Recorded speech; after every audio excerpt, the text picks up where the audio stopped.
এইটো ভিডিঅ'ত তোমালোকৰ মাজত মুদ্ৰা আৰু বেংক ব্যৱস্থা এই চেপ্টাৰটোৰ পৰা তোমালোকৰ মেট্ৰিকত আহিবলগীয়া মোষ্ট ইম্পৰ্টেণ্ট কোৱেশ্চন কেইটা দেখাই দি আছো। তোমালোকে টিক চিন মাৰি লোৱা। ইয়াৰে পৰা তোমালোকৰ 100% শিওৰ কমন পৰিব। তো তোমালোকে এতিয়া টিক চিন মাৰি লোৱা। বিনিময় প্ৰথা কি? সামগ্ৰীৰ বিপৰীতে সামগ্ৰীৰ প্ৰত্যক্ষ বিনিময় হল বিনিময় প্ৰথা। এইটো MCQ মনত ৰাখিবা, বিনিময় প্ৰথা। তাৰ পিছত এতিয়া তোমালোকে 20 নং পৃষ্ঠা বাইট কৰি লোৱা। 20 নং পৃষ্ঠাৰ পৰা চাবা কোনখন জিলাত এতিয়া প্ৰচলিত আছে বিনিময় প্ৰথা। মৰিগাঁও জিলাত। জিলাখনৰ নাম তোমালোকে মনত ৰাখিবা। তাৰ পিছত বিনিময় প্ৰথা চাৰিটা অসুবিধা MCQ টাইপ কোৱেশ্চন আহিব। তলৰ কোনটো তোমালোকৰ এনেকুৱা কৈ দিয়া থাকিব যে তলৰ কোনটো বিনিময় প্ৰথাৰ অসুবিধা হয়। তোমালোকৰ চাৰিটা দিয়া আছে, চাৰিটা মনত ৰাখিলেহে তোমালোকৰ MCQ কৰিব পাৰিবা। এইটো চেপ্টাৰৰ পৰা তোমালোকৰ এনেকুৱাকৈ MCQ দি থাকে। মোৰ গাটো ইমান ভাল নহয়, এই কাৰণত কথা ক'বলৈ বিয়া লাগি আছে। তোমালোকে এতিয়া 22 নং পৃষ্ঠা বাহিৰ কৰি লোৱা। 22 নং পৃষ্ঠাৰ পৰা চাবা মুদ্ৰাৰ ক্ৰমবিকাশৰ প্ৰথম পৰ্যায় কাক বোলে? বিনিময় প্ৰথাৰ মুদ্ৰাৰ ক্ৰমবিকাশৰ প্ৰথম পৰ্যায় বুলি কোৱা হয়। Most important MCQ। তাৰ পিছত তোমালোকে ক্ৰমবিকাশ কেইটা চাই লোৱা। বিনিময় প্ৰথা জন্তুমান, অমুদ্ৰিক ধাতুমান, ধাতু মুদ্ৰাৰ কাগজীয় মুদ্ৰা। এইটো মুদ্ৰা ক্ৰমবিকাশৰ হয়। এইটো চাবা, বহুত ইম্পৰ্টেণ্ট এই দুটা। এতিয়া তোমালোকে 23 নং পৃষ্ঠা বাহিৰ কৰি 23 নং পৃষ্ঠাৰ পৰা চাবা মুদ্ৰাৰ বৈশিষ্ট্যসমূহ। তলৰ কোনটো মুদ্ৰাৰ বৈশিষ্ট্য হয় বা নহয়? তোমালোকৰ মুদ্ৰা বৈশিষ্ট্য কেইটা চাবা। তোমালোকে চালেই তোমালোকৰ প্ৰশ্ন এনসাৰ কৰিব পাৰিবা।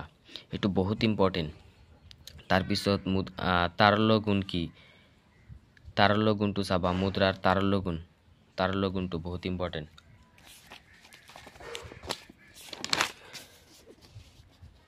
তাৰপিছত এতিয়া তোমালোকে 25 নং পৃষ্ঠা বাহিৰ কৰি 25 নং পৃষ্ঠাৰ পৰা চাবা মুদ্ৰাৰ প্ৰথম দুটা কাৰ্যক মুখ্য আৰু বাকী দুটা কাৰ্যক ইয়াৰ গৌণ কাৰ্যকলৈ। তোমালোকৰ এনেকৈ কৈ দিয়া থাকিব তলৰ কোনটো মুদ্ৰাৰ গৌণ কাৰ্য হয়। তোমালোকৰ এই দুটাৰ পৰাই এটা দিয়া থাকিব। বা তলৰ কোনটো মুদ্ৰাৰ মুখ্য কাৰ্য হয়, তেতিয়া এই দুটাৰ পৰা এটা দিয়া থাকিব। বহুত ইম্পৰ্টেণ্ট, তোমালোকে মনত ৰাখিবা মুদ্ৰাৰ মুখ্য আৰু গৌণ কাৰ্য দুটা। MCQ টাইপ কোৱেশ্চন আহিব। তাৰপিছত এতিয়া তোমালোকে 26 নং পৃষ্ঠাৰ পৰা চাবা। ইয়াৰ পৰা চাবা বিহিত মুদ্ৰা কি? যি মুদ্ৰা গ্ৰহণযোগ্যতা বিধিসন্মত সেই মুদ্ৰাক বিহিত মুদ্ৰা বোলে। তাৰপিছত এতিয়া 27 নং পৃষ্ঠা বাহিৰ কৰি লোৱা। ইয়াৰ পৰা চাবা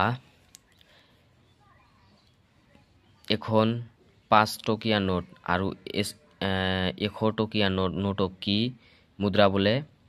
মনত ৰাখিবা প্ৰতীক মুদ্ৰা।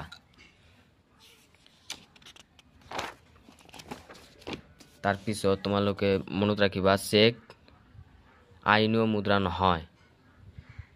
চেকক ধনাদেশ বা নিকট মুদ্ৰা বুলি কোৱা হয়। তোমালোকৰ 2026ত এনেকুৱাকৈ কোৱেশ্চন আহিছিল যে চেক এখন মুদ্ৰা হয়নে? তোমালোককো দিব পাৰে, এইটো বহুত ইম্পৰ্টেণ্ট। তাৰপিছত এতিয়া তোমালোকে 29 নং পৃষ্ঠা বাহিৰ কৰি লোৱা। 29 নং পৃষ্ঠাৰ পৰা চাবা বেংক কি? Most important MCQ।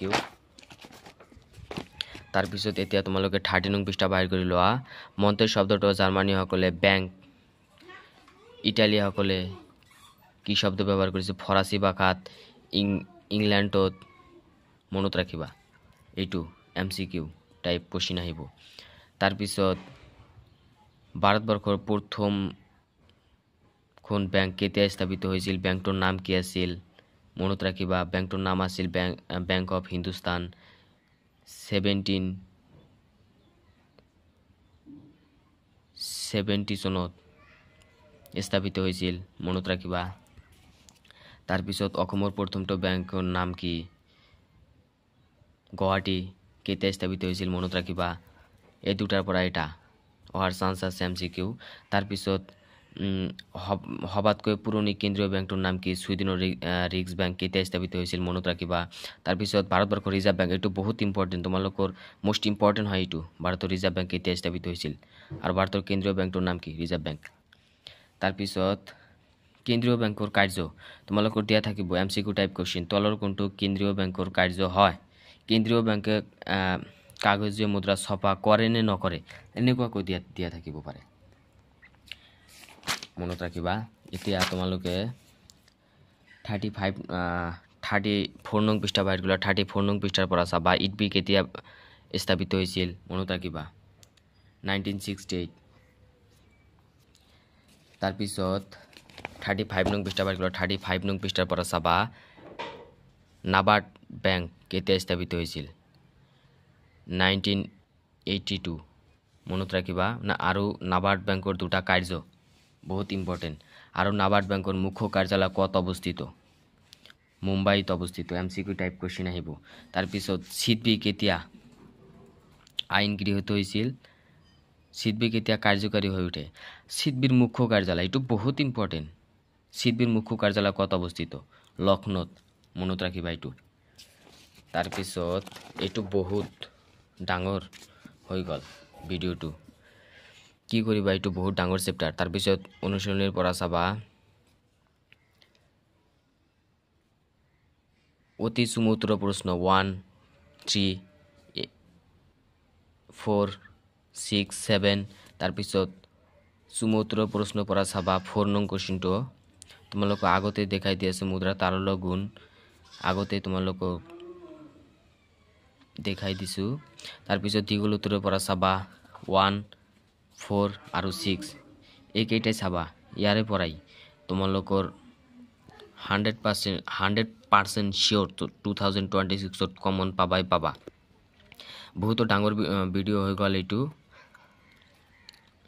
এইটো চেপ্টাৰৰ পৰা এনেকুৱাকৈ কুৱেশ্যন দি থাকে তোমালোকৰ মেট্ৰিক পৰীক্ষাত। তোমালোকৰ যদি কোনোবা কুৱেশ্যন বুজাৰ ডাউট থাকে মোক কমেণ্ট কৰি ক'বা, তোমালোকক বুজাই দিবলৈ চেষ্টা কৰিম।